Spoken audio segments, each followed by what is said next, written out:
O rap nacional é sem dúvida um dos gêneros musicais que mais me causa fascínio. Acompanhar essa cena desde a minha pré-adolescência fez com que eu vivenciasse momentos que ficaram eternizados na minha memória e na de muitos de vocês, eu não tenho dúvida. O vídeo de hoje é um material que eu sempre quis fazer e talvez até por conta disso eu tenha demorado tanto para conseguir realizar ele de uma maneira satisfatória, por assim dizer, e eu espero que eu tenha conseguido. A proposta aqui é trazer uma jornada extremamente nostálgica e também uma forma de fazer aquilo que o Rincon Sapiência fala na faixa Ponta de Lança. Se depender desse vídeo, a cultura do hip hop ainda vive.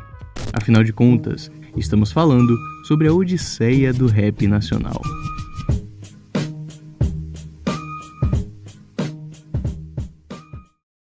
Vamos começar do começo. Me conta a sua história na música, mano. Como que você se envolveu com música, em primeiro de tudo? Porra, minha mãe, tá ligado? Ela é professora de literatura. Antes de começar, de fato, eu preciso deixar claro que muito do que será dito aqui é pautado, é claro, na minha experiência pessoal. E como eu não sou nenhum ancião, detentor do saber, é evidente que algumas informações podem passar batidas por aqui. E é para isso que a seção de comentários serve. Se existe alguma informação que você acha que faltou aqui no vídeo ou que eu expliquei de uma maneira muito superficial, fique totalmente à vontade para agregar ao conteúdo. Afinal, vai ter um ou outro tema que, por ter acompanhado mais de perto, eu vou ter um maior domínio. Isso tudo estabelecido, para esse vídeo iremos seguir algo que é bem utilizado na matéria de literatura. Se você em algum momento estudou essa matéria no colégio ou na faculdade, sabe que existem os chamados movimentos ou escolas literárias, que nada mais são do que uma forma de classificação de certas vertentes de pensamento que existiram ou que coexistiram em determinado período da literatura. Romantismo, trovadorismo, arcadismo e outros ismos, que foram movimentos com ideias próprias, características próprias, tudo isso para que fique mais fácil o estudo dirigido da literatura. Usando uma metodologia muito próxima disso, eu tentei ao máximo fazer essa brincadeira aqui de classificar e periodizar cada era do rap nacional, destacando as suas particularidades, características e os principais artistas, faixas, por aí vai. Conforme eu for falando, vai ficar mais fácil de vocês entenderem, tá bom? Então vamos lá. Eu acredito que é importante você conhecer, sim, a origem das coisas, até para valorizar a sua caminhada. E como primeiro movimento do rap nacional, eu quero falar sobre o que eu batizei de reivindicalismo. Aí você vai dizer, reivindicalismo? O que é que isso tem a ver com o primeiro movimento do rap? Reivindicar é simplesmente quando você executa a ação de pegar para si algo que já era seu, mas estava em posse de outra pessoa. Como assim? Bom, o hip hop surgiu lá em Nova York, nos anos 70, mais especificamente no bairro do Bronx, um dos bairros mais pobres e violentos dos Estados Unidos. Na época, a realidade dos bairros negros e latinos era de sofrimento com abandono estatal, desemprego e exclusão. Foi nesse ambiente que a cultura do hip hop nasceu como uma resposta cultural a toda a opressão. Todo esse contexto acabou inspirando alguns filmes que foram essenciais para exportar essa cultura para o nosso país. Eu falo de Wild Style, de 1983, e Beat Street, de 1984. O filme Wild Style saiu antes do Beat Street. Só que nós tivemos acesso primeiro ao Beat Street. Wild Style era mais underground. Beat Street já virou um negócio mais comercial, já foi pro mundo inteiro. O Wild Style ficou entre eles. Quando a fita VHS desses filmes aterrissou na cidade de São Paulo, que é uma cidade cosmopolita bem semelhante a Nova York, acabou mostrando para toda uma geração os principais elementos que constituem o hip hop: o breakdance, o grafite e as batalhas de MCs. E com isso, São Paulo passou a formar uma cena de hip hop que passou a ter como principal cenário a estação de São Bento, que muitos chamam de Bronx brasileiro. Eu vim pra cá na época da São Bento mesmo, né? 84, 85, por aí. Eu vim curtir aqui na São Bento, aí eu não parei mais. A gente fazia algumas reuniões aqui em cima, quando a Backspin chegava, a gente vinha de metrô, mas a gente tinha uma outra saída, a gente se reunia aqui em cima para poder combinar o que a gente iria fazer lá embaixo, com quem a gente ia batalhar, o que a gente ia fazer, se era entrevista ou não, a gente descia. Acho que a gente tá falando no máximo de 30 pessoas, no máximo. Às vezes tinha um som, às vezes não tinha um som, porque era proibido usar a eletricidade do metrô. Então a gente, eu com a rapaziada da Backspin, iniciamos aquela parada da batida na lata de lixo. Tente, meu fita, firmamento, independente da fé, a bênção de São Bento, vários equipamentos, trazem com capricho, na antiga batida feita na lata de lixo, ó. Tá bom, você explicou a origem do hip hop, como ele chegou em São Paulo, mas não explicou o nome ainda. Calma que eu vou chegar lá agora. O nome reivindicalismo casa como uma luva para esse primeiro movimento do rap brasileiro, justamente porque, bem antes do movimento estourar lá em Nova York nos anos 70, ou dos filmes Beat Street e Wild Style chegarem por aqui, o brasileiro já sabia fazer rap. Prova disso é que o primeiro rap brasileiro é considerado o Deixa Isso Pra Lá, do Jair Rodrigues. Deixa que digam, que pensem, que falem. Deixa isso pra lá e vem pra cá, o que que tem? Não tô fazendo nada, você também? Música essa que foi feita lá nos anos 60, ou seja, bem antes do movimento sequer estourar lá nos becos de Nova York. O primeiro sucesso em 1964. Deixa que digam, que pensem, que falem. Deixa isso pra lá, vem pra cá, o que que tem? O famoso deixa isso pra lá, que digo até mais, viu, Miguel? Nos dias de hoje, essa nova geração, a rapaziada que mano, as minas, mano, fala, o Jairzão é nosso truta, mano, o Jairzão é o precursor do rap, porque essa música já, na época, já era um rap, né? Para além disso, temos também os chamados melôs, que hoje a gente chama de remix, mas naquela época faziam um baita sucesso.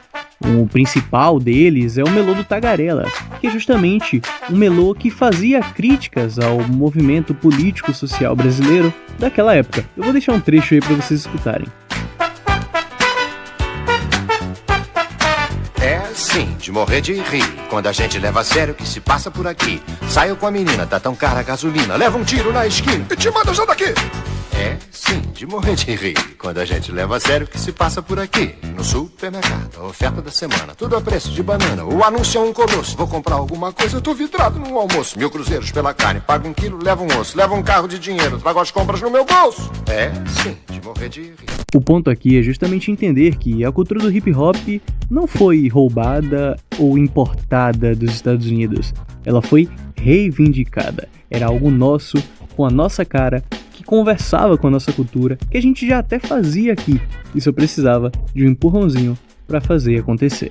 E é simplesmente impossível falar sobre as origens do rap aqui no Brasil sem citar aqui os maiores integrantes desse início e responsáveis pelo disco Hip Hop Cultura de Rua, considerado o primeiro registro fonográfico profissional do rap brasileiro. Quando teve o primeiro disco de rap no Brasil, foi a coletânea Hip Hop Cultura de Rua, não tinha outro lugar para se fazer a capa de disco, a não ser aqui no centro da cidade, precisamente aqui na São Bento. Então o que a gente fez? A gente veio aqui para esse lugar.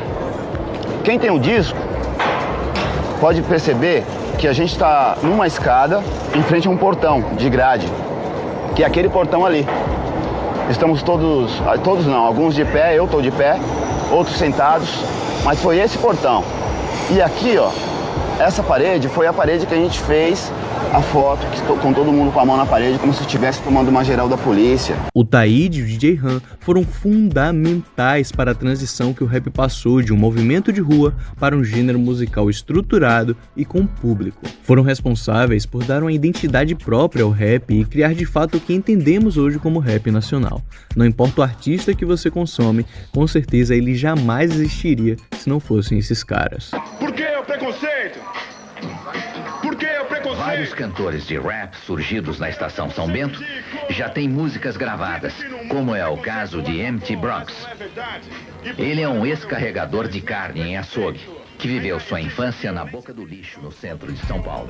No reivindicalismo, os principais tópicos abordados eram o racismo, desigualdade, a vida na periferia e o orgulho de ser negro. Eles, sem dúvidas, como já dito por tantos colossos do gênero, serviram de forte inspiração para a geração que iremos falar agora, o consciencialismo, dos anos 90 aos anos 2000. Nesse movimento, que surge logo após e como consequência direta do reivindicalismo, temos aqui de fato a consolidação do rap como um movimento cultural, social e político, deixando de ser uma curiosidade de rua e ganhando identidade própria, tatuando nas mentes de toda uma geração as letras de seus clássicos atemporais. Esse é o seu melhor paternidade. Diz como não chora, tá bom, falou. Não vai pra boca, irmão. Aí Jesus chorou. Porra, vagabundo, vou te falar, tô chapando. Reta mundo bom de acabar. O que fazer? Toda fortaleza temeu. E quase tudo ao seu redor, melhor se corrompeu. No início dos anos 90, o Brasil vivia uma crise urbana sem precedentes. Os índices de violência no Rio de Janeiro e em São Paulo não paravam de subir. Não havia o cuidado por parte do Estado em criar boas políticas públicas e era crescente o número de pessoas desempregadas. Nesse cenário, o crime organizado não parava de expandir e o motivo? O surgimento de uma droga extremamente nociva e acessível, o crack. Todo esse cenário corroborava para que houvesse uma falta de perspectiva na maioria dos jovens da época. E é aí que o rap se torna a principal voz da periferia. Mais do que música, o rap se torna um relatório social. A televisão, que antes levava os MCs como uma espécie de caricatura, como quem diz, olha o que esses pobres estão fazendo na rua, passaram a não compreender o fenômeno que eles mesmos, sem querer, haviam ajudado a propagar por todo o país. Durante essa geração, os artistas pararam de lançar coletâneas e passaram a focar no desenvolvimento de álbuns, ou seja, verdadeiros trabalhos em que as faixas se interligavam em temática, em narrativa, enredo, por aí vai. Isso, é claro, só ajuda cada artista a desenvolver a sua própria identidade dentro da cena do rap, deixando tudo culturalmente muito mais rico. As letras agora eram extremamente políticas, e não que não fossem no reivindicalismo, mas agora havia muitos artistas, cada um executando o seu máximo e, consequentemente, obrigando os outros no seu entorno a melhorar também e buscar a superação. O boom bap de grupos e artistas lendários como NWA, Wu-Tang Clan, Tupac, Big influenciaram bastante o uso de samples de soul, jazz e funk americano. A bateria seca, a letra política, graves marcados e uma atmosfera sombria. Elementos totalmente utilizados com maestria por grupos como Facção Central, Sabotagem, D.O.D., SNJ, Consciência Humana, DMN e, é claro, os maiores da história, Racionais MCs.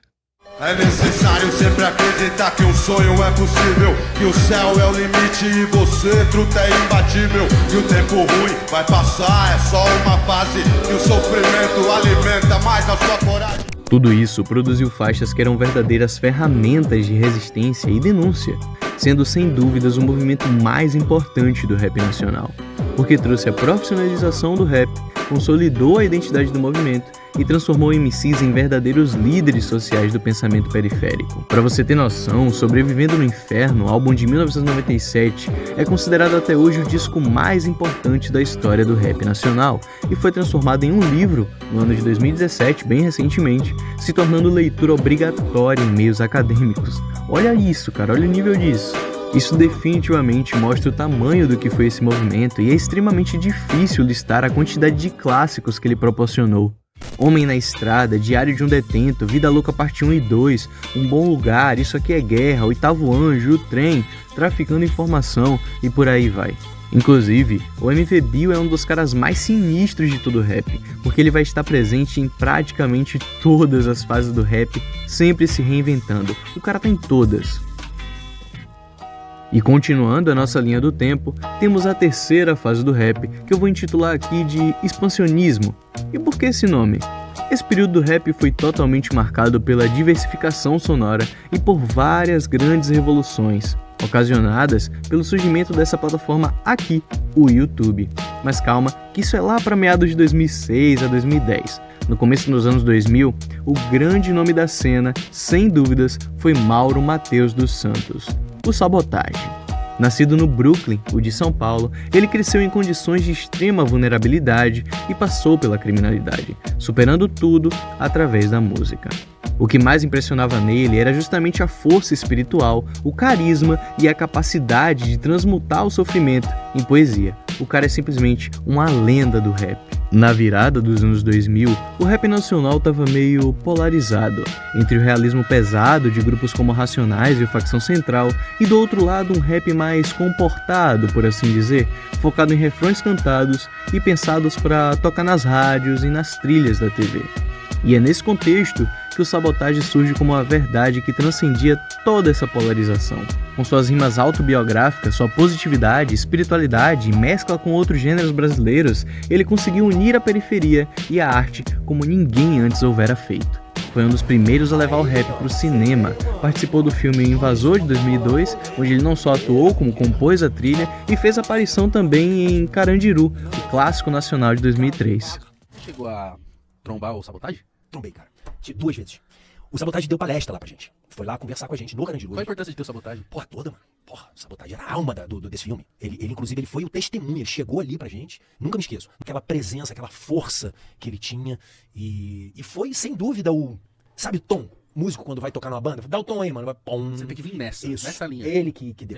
Ele que deu pra gente. Foi o Sabotage. Suas parcerias com a banda Charlie Brown Jr. ajudaram sem dúvidas o gênero a alcançar mais gente e abraçar novos estilos sem perder a identidade brasileira. Seu disco Rap é Compromisso é sem dúvida um dos maiores da história e trouxe várias faixas que se tornaram clássicos instantâneos.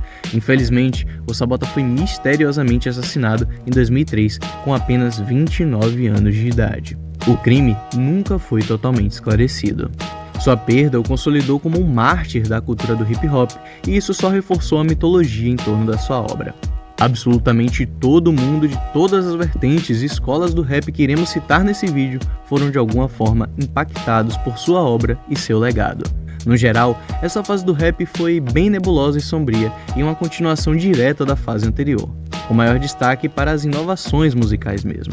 Como principais artistas, além do Sabotage, é claro, podemos destacar o 509E, do Dexter, o Pavilhão 9, que eu usava bastante mesclando rap com rock, Realidade Cruel, Câmbio Negro e os artistas da escola anterior, é claro, que continuaram fazendo seu sucesso e construindo clássicos, como o próprio Racionais, Facção Central, MV Bill e por aí vai.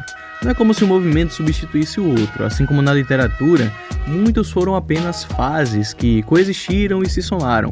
Ou seja, os artistas da escola anterior continuaram a fazer seus raps, mas mesclando essa ideia de trazer novos gêneros da música brasileira, falar mais sobre o sistema carcerário, enfim, acho que vocês entenderam. Em 2005, o YouTube era criado, e ele vai ter uma importância absurda mais pra frente, mas durante esse período, apesar da internet ser extremamente limitada e os vídeos demorarem horas para carregar, as primeiras batalhas regionais e rodas de rima começaram a ter seus registros postados na plataforma. Durante esse período, surge um movimento do rap que eu gosto de chamar de racionalistas, porque aqui finalmente sentimos o peso de toda uma geração de artistas que cresceu sendo fortemente influenciada pelas escolas fundadoras do rap, em especial o grupo Racionais, é claro. Aqui, os MCs começaram a se preocupar em serem MCs pensadores. A política e denúncia continua, mas o que brilha aqui é de fato a parte mais poética da coisa. Durante esse movimento, as batalhas estavam se tornando um verdadeiro fenômeno cultural. E é aí que o Emicida surge roubando muito a cena com seu freestyle apuradíssimo. Eu não trago nenhuma rapaziada, eu trago a rima boa e bem improvisada. Você traz seus amigos, traz a rua toda. O Emicida manda eles embora e quer que se foda. Quer que se foda você e eles tudo. Não grita não, amigo, seus versos não tem o conteúdo. Fica reclamando, caralho, babando meu ovo. Fica aqui, ai caralho, eu já perdi de novo. E aproveitando que eu tô falando do Emicida, um assunto que permeia muito a carreira dele e que eu não posso deixar passar é a crítica que parte da cena sempre fez ao rap desde o ano de 2002. Como assim? Que crítica? Bom, vamos lá. Como eu falei aqui no vídeo, no começo dos anos 2000, o Sabotage participou de filmes, aparecia bastante na TV, o MV Bill até fez papel na Malhação, cara. E isso incomodava uma parte da cena. Principalmente alguns grupos mais old school, por assim dizer, que tinham a ideologia que o rap, por ter surgido nas ruas, pertencia às ruas e não deveria se misturar com a mesma mídia que lá atrás zombava deles. E dá pra entender de onde veio esse sentimento e esse pensamento deles, mas fato é que, ao longo do tempo, artistas como MV Bill e o próprio Emicida ajudaram a abrir a mente da cena pro fato de que se o rap queria dar voz à comunidade, ele precisava ocupar todos os espaços possíveis. Quem quer ser visto e ouvido não escolhe o holofote. E é importante eu falar isso aqui porque talvez o Emicida seja o cara da cena que melhor conseguiu fazer isso, se tornando voz ativa do rap dentro da televisão.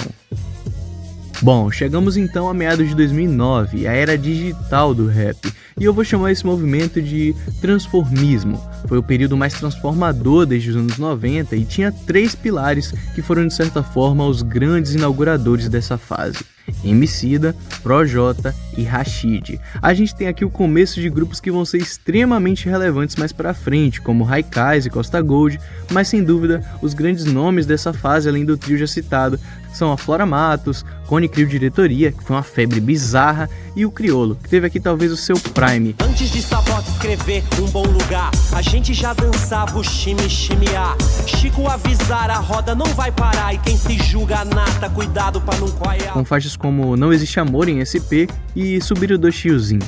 Aqui, o YouTube já era uma grande realidade, os videoclipes passaram a ter mais importância e as batalhas também se consolidaram como verdadeiros formadores de novos talentos. Podemos citar aí como batalhas de destaque a da Aldeia de São Paulo, a Batalha do Tanque de São Gonçalo, a Batalha do Museu de BH e tantas outras que viralizaram Brasil afora, revelando grandes nomes pra cena como Orochi, PK, Xamã, César MC, Salvador da Rima, Nocivo Chomon, enfim, citei aí vários nomes de diversas épocas, frutos das batalhas de rima. As batalhas, cara, são importantes desde o princípio do rap e são essenciais para a manutenção dessa cultura. Você não é bom MC, só é bom fumador de maconha, tá ligado? Essas batalhas não só geraram artistas individualmente, como também alguns grupos de rap, como Modéstia à Parte, Classe A e mais pra frente a 1 Quilo. Esse período de 2012 a 2015 representa o ápice da era digital, mostrando que o rap não dependia mais da televisão, rádio ou gravadoras. A internet se tornou definitivamente a casa do rap. Diversos canais focados em reações e análise do rap estouraram nesse período, como é o caso do Fala Tu Z3, que foi o pioneiro e talvez o maior de todos. Pra ser sincero, é muito difícil falar todos os nomes do rap que furaram a bolha durante esse movimento. São muitos grupos, muitas bancas, muitos artistas que individualmente furaram a bolha do gênero. Mas pra ser justo, quem dominou mesmo essa parada de uma maneira geral e aprendeu a surfar nesse game novo do YouTube foi o Haikais. Veja como o tempo voa, demora pra aterrissar. Sem graça eu me vejo aqui, pela janela ver você partir. Costa Gold. Clandestino em território árabe, albino na fronteira de Dubai a Abu Dhabi. A Cone Crew Diretoria. Você se prepara que a noite hoje vai ser louca. Vem que hoje eu vou te botar nessa porra. Teu pai ainda pensa que tu é bom moço. E precisamos citar, é claro, o gigantesco Felipe Ret, que gostando ou não, o cara é muito sinistro quando se trata de reinvenção. Dá pra comparar o que ele fez com o que MV Bill faz, de atravessar várias gerações e movimentos do rap nacional. O cara começou a batalhar em 2003, lançou seu primeiro álbum em 2009 e lá em 2012, com essa explosão da era digital, ele conseguiu viralizar a faixa Neurótico de Guerra, que foi responsável por consolidar seu nome no topo da cena. E por falar em faixa, é simplesmente impossível listar todas as músicas que se destacaram durante esse período, então eu vou deixar passando aí algumas na ordem cronológica que resumem bem o que foi essa fase e que com certeza vai te fazer resgatar algumas memórias. Então, cerra os punhos, sorria e jamais volte pra sua quebrada de mão e mente vazia. O homem que não tinha nada, tinha de tudo. Artrose, artrite, diabetes e o que mais tiver. Mas tinha dentro da sua alma muito conteúdo. E mesmo sem ter quase nada, ele ainda tinha fé. Ela deixou um bilhete dizendo que ia sair fora. Levou meu coração, alguns CDs e o meu livro mais da hora. Entre garrafas e maços vazios, tudo pra que eu não seja frio. Entre meus defeitos e fases que eu vivo, as que passei nessa estrada eu bem com de amar. E eu vim só pra te encontrar, não importa o lugar.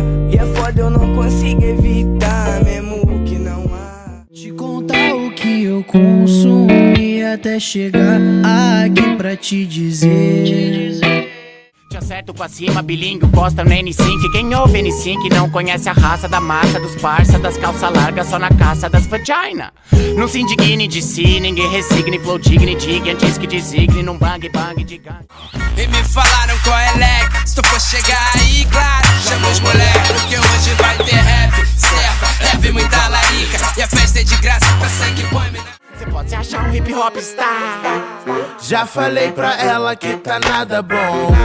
Cantei pra ela e a mina não gostou do tom.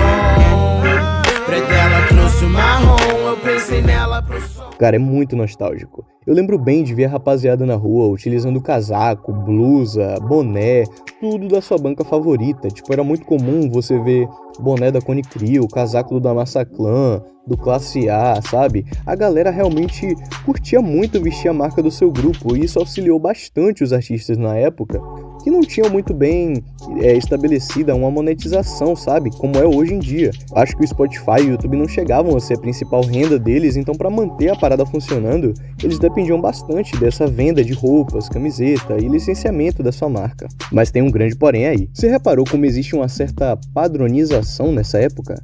Algo que acaba se repetindo bastante? Por maior que fosse a quantidade de grupos e artistas, a variedade temática e regional deles era mínima. Grupos com integrantes em sua grande maioria brancos e em 99% dos casos vindos do Rio Eixo São Paulo? Pois é. Na verdade, em todas as eras do rap em que eu citei e descrevi pra vocês aqui, você por acaso se recorda de algum rapper nordestino ou do norte? Pois é, talvez assim como você ao longo do vídeo, a cena nunca olhou pra isso como um problema. Somente o rapper nordestino, do norte e de outras regiões que tentava vingar sem muito sucesso, sabia o peso de estar fora do eixo Rio-São Paulo. A cena era muito concentrada nesses dois estados. A gente pode citar aqui o Dom L, que é uma lenda do rap nacional que precisou sair do Nordeste e ir para São Paulo para tentar alavancar sua carreira de vez e ter mais visibilidade na sua carreira solo. O público acordou para isso com o lançamento da faixa mais importante da última década no rap nacional. Lançado em 2016 por Baco Exu do Blues e Diomedes Chinaski, eu tô falando, é claro, de Sulicídio. Bate cabeça ladrão, bate cabeça ladrão. É o desgraça e chefe mestra. Rap sujo proibidão, rap sujo proibidão. Bate cabeça ladrão, bate cabeça ladrão. É o desgraça e chefe mestra. Rap sujo proibidão. Como é que você... Ó o Diomedes. Nos bruxos lendários do norte, dos números raros da sorte. Não convém ao lobo, nunca ouviu falhar. Como é que você nunca ouviu lá? Nas cocadas de sal, na missão do sal do Nordeste, desgraça, engrossa o caldo. Primórdio com passa, já deu lau. Sem amor pelos rappers do Rio, nem paixão por vocês de São Paulo. Mata todos a sangue frio e eu tenho um caixão pra caralho. Que implica e complica e aplica esses caras no funeral. Exceto o merda do nocivo Xomon, o resto nem é nada pessoal. Contratantes respeitem meu grande time, pois o crime compôs cada vírgula. Vocês só vão perceber que não é filme o time quando a gente quebrar uma clavícula. Ainda bem que não sou Dom Cezão, irmão, e nunca invejei o flow de Nog. Que isso, cara? O que são, não existe nada que os irmãos não podem. Falando da massa, ó o Dalci. Que já fez mais de uma vez. Chover no deserto, só aceita o trono. Ou abrir espaço, ou vai abrir o reto. Rete arrotou, Dom L matou. A vida mostrou que existe um só caminho. Nordeste no topo do topo do topo, fazendo dinheiro e viajando o Brasil. Bate cabeça ladrão, bate cabeça ladrão. É o desgraça e chefe mestra. Rap sujo proibidão, rap sujo proibidão. Caramba, muito ataque, hein, mano. Já citando os nomes, já. Estou sentindo uma treta. Maluco, tô atacando assim do nada ou tem treta há muito tempo que eu não sei? Sulicídio, pra quem não sabe, é o que chamamos no meio do hip hop de Diss, abreviação de Disrespect, e consiste em uma faixa que tem o objetivo de atacar, criticar, provocar ou responder diretamente um outro artista ou múltiplos artistas, como é o caso de Sulicídio. Você já ouviu falar dos bruxos lendários do norte? Claro, dos números raros da sorte. É ele mesmo. Já? Não convém ao lobo no covil falhar. É isso mesmo. Como é que você nunca ouviu falar? Me fala aí, o que você acha dessa fita, já que a gente puxou esse assunto aí? Ah, mano, eu acho foda, Suicídio. Mano, é isso mesmo, leva a mal não, vou falar mesmo, pode jogar no bigode, parceiro, pode botar no bigode? Bota no bigode, tipo assim, o rap negócio. do Brasil precisa disso, e isso tá se expandindo, tá ligado? E quem não aguentar, não aguentou. Acompanhar a treta de uma diss é uma das paradas mais amadas pelos fãs do rap no geral. E eu me incluo nisso porque é uma guerra de arte, sabe? Que extrai os melhores versos dos envolvidos. E Suicídio causou esse fenômeno de ruptura na cena. Foi um baita choque. Teve resposta do Costa Gold, Nocivo Showmon e de outros artistas. Mas o fato é que o Baco e o Diomedes já explicaram que o lance da faixa nunca foi atacar os artistas em si. Muita gente acha que a gente pensou em chacoalhar os MCs e tal. Não foi isso. Foi chacoalhar o público. Só que, tipo, pra você atingir o fiel, você tem que atingir a divindade, tá ligado? Existe uma facilidade pra eles. Existe, e essa é uma facilidade que, tipo, se dizer que não existe, é mentira, tá ligado? Que é tá dentro do eixo. Você tá dentro do eixo e você já é favorecido por você estar dentro do eixo. De fato, o rap tava ficando muito superficial e dava pra ver que os temas, cada vez mais, giravam muito em torno de canções de amor, ostentação, drogas e esquecendo de ser profundo e político, como era lá atrás, sabe? E era muito comum você ver pessoas que vestiam as roupas das bancas e não sabiam nem citar uma letra, sabe? Não sabiam citar qual o impacto que aquela banca teve real na vida dela, se alguma reflexão que as letras daquele artista causou na vida dela. O próprio público do rap criou um julgamento de que eles analisam qualidade musical por número de views, e aí acabou que o game acabou girando em torno de quem mais investia no YouTube ou no Facebook do que de uma parada mesmo. E aí você vê os rappers poder falar nas letras, véio, faz o dobro do que eu fiz aqui, ó, faz do que eu... Como se os demais não tivessem ali por merecimento, mas sim por... Não tivesse mérito pra estar ali, tá ligado? Porque não tivesse feito. E é aí que surge o maior movimento do rap nacional. Senhoras e senhores, se preparem, porque agora nós vamos falar do Ano Lírico. Esse que talvez tenha sido o ápice da experiência de consumir rap no Brasil. Era uma parada parecida com acompanhar os filmes da Marvel, sabe? No auge. Se você perdesse um lançamento, simplesmente não pegava as referências do próximo. E isso era muito doido. Mas vamos do começo. O ano de 2016, que é o que podemos chamar aqui no vídeo de pré-ano lírico, porque foi quando o Suicídio fez o barulho de voltar os olhos da cena para os rappers negros, e nesse momento, caras que já vinham fazendo algum barulho estouraram bastante, como é o caso do Freud, que lançou o clássico Pseudo-Social. Que faixa. Futuro é literatura, escolástica, matemática, é mágica pura. O BK também chegou sinistro com um mega álbum, o lendário, eterno, atemporal, bizarramente bizarro, Castelos e Ruínas. Entre o errado e o certo, eu prefiro teus dois por perto. Eu sou a luz, sou a sombra, sou o perigo que ronda. Eu sou a arma da guerra, eu sou o mar e suas ondas. Tínhamos também o Djonga com seu grupo lá de Minas Gerais, o DV Tribo, que depois mais pra frente vai gerar nomes como a dupla Hot Oreia, o FBC também, que vai sair desse grupo, a Clara Lima e por aí vai. Esses nomes são extremamente importantes porque passaram a ocupar um holofote enorme nessa fase e foram o que podemos chamar de pilares do ano lírico, que começou de fato lá em 2017, com a explosão dos cyphers.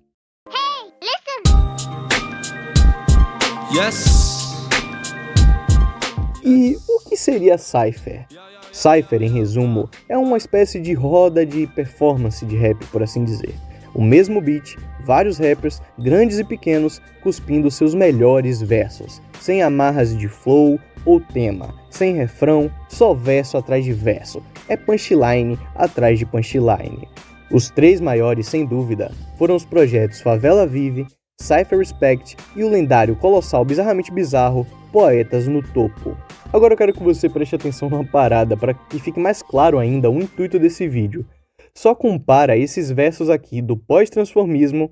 Quero me querem na cena, não olha pra ele que ele é envolvido no esquema. Tudo foi feito por nós, ela rebola jogando pra nós. Quem financia essa noite é nós, chega os produtos de fora pra nós. Com esses versos do ano lírico. Reflexo vira matéria, atinge a idade da invisível grade. A porta só abre por fora, são noites de cabilha. Sob o céu de enigma, escondo no planeta algumas soluções de fácil uso. Esbarro nos lábios brutos arranhados como... Entendeu agora como não dá pra botar esses caras no mesmo rótulo temático? E quando eu faço isso, eu não tô querendo comparar pra tentar medir qual é melhor, qual é pior. Não, são apenas coisas diferentes e cada uma cumpriu seu papel em sua respectiva época, sabe? O Ano Lírico foi basicamente uma disputa de caneta que movimentou toda a cena, forçando cada rapper a entregar o seu melhor. A rivalidade Baco da Massaclan foi muito marcante nesse período, porque o Baco não só proclamou o nome do Ano Lírico no seu verso marcante em Poetas no Topo 2, como também sempre que podia cuspia versos insanos para atacar os caras da banca do Costa Gold e companhia. 2017 é o ano lírico, cês tão fudidos. Só falam de banca, meus biva de roubar um banco. O rap tava tipo Michael Jackson, doente branco. Mas não deixamos, nós o curamos. Outra parada fundamental de se destacar nesse período também foi o impacto que o Rafa Moreira causou ao aparecer no Poetas no Topo 2, e junto ali do Favela Vive Parte 2 é sem dúvidas o cypher mais importante do rap. E ali, o Rafa simplesmente abre a faixa mais importante do Ano Lírico, rimando usando autotune com um flow de trap em cima de uma batida boom bap. Tudo que eu falei veio de dentro. Juntei 10 em 10 pra ir gravar. Sou MC da sua vila, fala todo mundo desacredita. Vive no estúdio, não cresce na... Ninguém entendeu na época, ninguém estava preparado, mas ali estava plantada a semente do grande estouro do trap que viria alguns anos depois e que já a gente vai falar a respeito. Ao longo de cada lançamento, os elementos do trap se faziam cada vez mais presentes, e era possível notar os rappers se arriscando nesses elementos que até então eram novos para eles. O uso de autotune, instrumentais com o BPM mais acelerado, mas o peso lírico sempre foi o foco. De fato, é muito difícil passar para quem não viveu essa época, para quem não acompanhou o rap nesse ano de 2017, como foi o sentimento de escutar cada música que era lançada no YouTube com um verso mais insano que o outro. Mas por sorte, nós temos os vídeos de reação fantásticos do canal Dynasty, do Hélio e do Ivan, e os do Z3, que eternizaram não só o que foi essa época, como qual era o sentimento de ser fã de rap durante o Ano Lírico. Olha isso. As primas são tudo, as monalisas do estúdio. E nessas ruas sombrias, me comunico até mudo. Me comunico até mudo. Nessas ruas sombrias, me comunico até mudo. Porra, não só o som é pesado, o beat é pesado, os flows tão foda, mas a letra também é muito foda.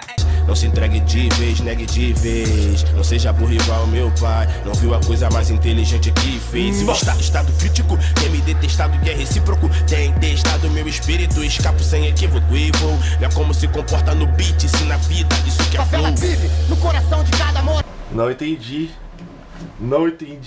nada.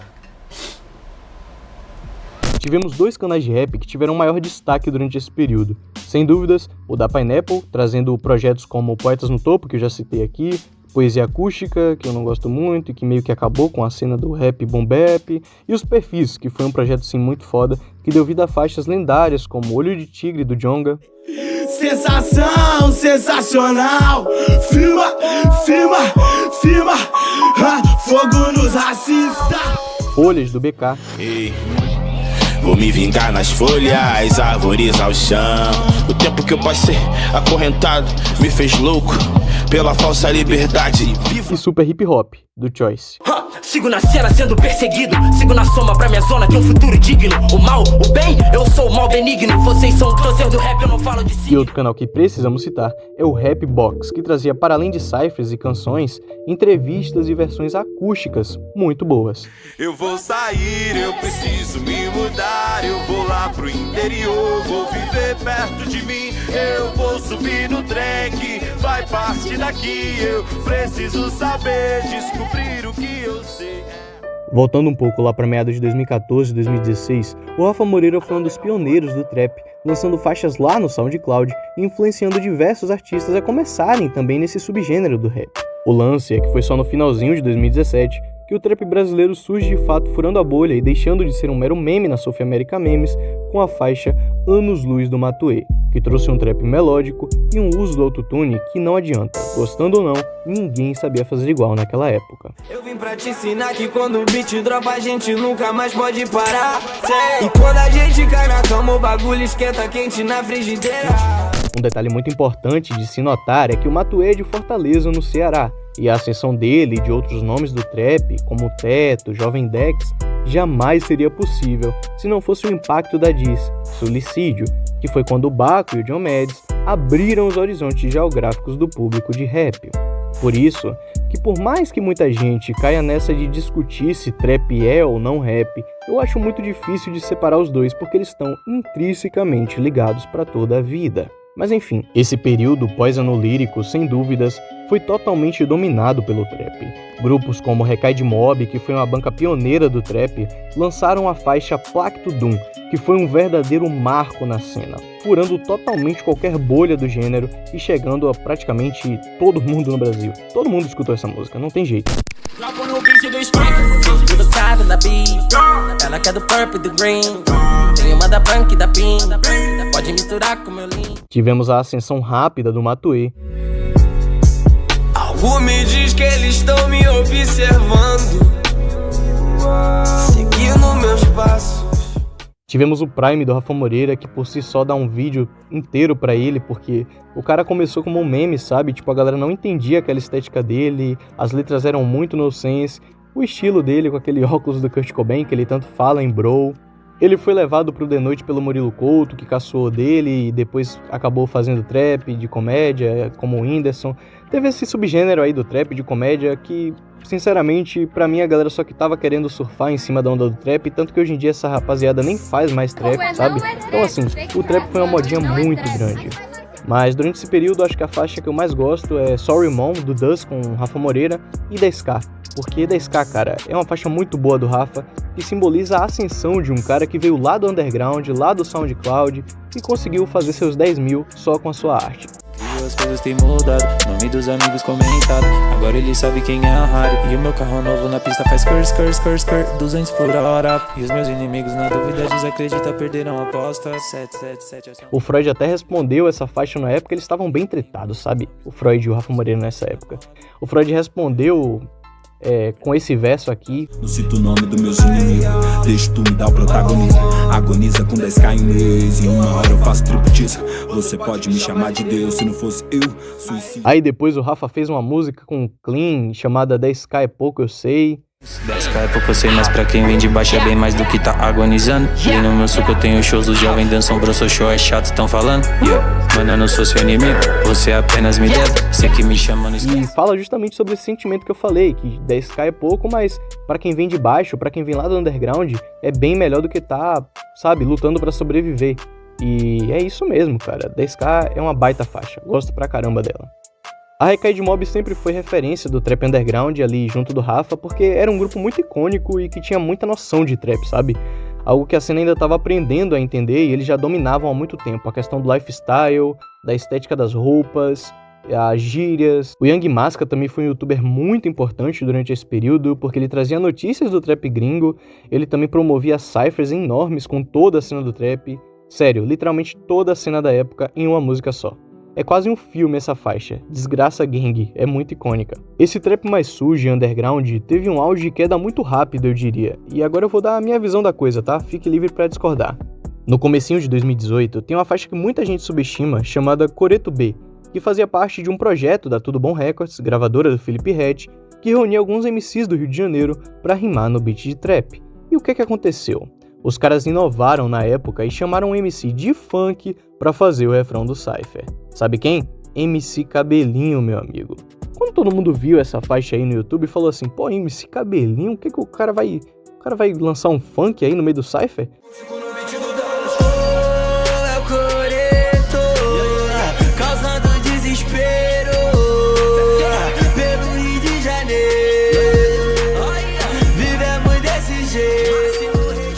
Não, meu amigo, o cara simplesmente ensinou a cena a usar autotune.